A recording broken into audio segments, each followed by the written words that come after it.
अपने हाथ से चिपकी हुई कुल्हाड़ी से मुक्ति पाई थी।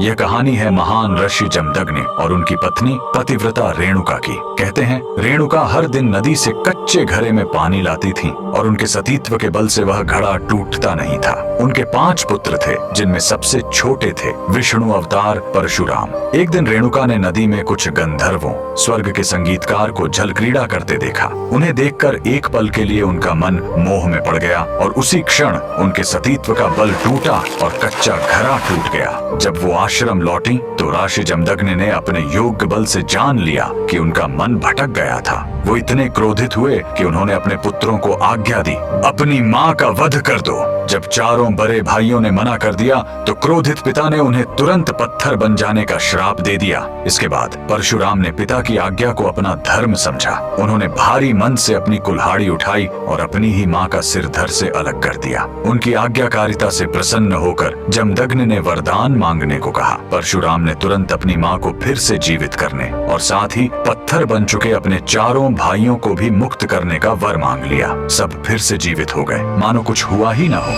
लेकिन कहानी यहीं खत्म नहीं हुई। मातृ हत्या का पाप उस कुल्हाड़ी पर एक दाग की तरह चिपक गया और वो उनके हाथ से अलग ही नहीं हो रही थी। उस पाप से मुक्ति पाने के लिए वह दर दर भटकते रहे, लेकिन कोई भी तीर्थ उस कुल्हाड़ी को छुड़ा नहीं सका। अंत में वह पहुंचे पूर्वी हिमालय की लोहित नदी के किनारे और जैसे ही उन्होंने इस कुंड के जल को छुआ, चमत्कार हुआ। कुल्हाड़ी अपने आप उनके हाथ से छूट गई। यही पवित्र स्थान आज अरुणाचल प्रदेश में परशुराम कुंड के नाम से जाना जाता है। आज भी हर साल मकर संक्रांति पर हजारों श्रद्धालु यहाँ इस विश्वास के साथ डुबकी लगाने आते हैं कि यह कुंड उनके सारे पापों को धो डालता है, ठीक वैसे ही जैसे इसने स्वयं भगवान परशुराम को पाप मुक्त किया था। भगवान परशुराम को दिल से मानने वाले सभी भक्त कमेंट्स में जय परशुराम जरूर लिखें।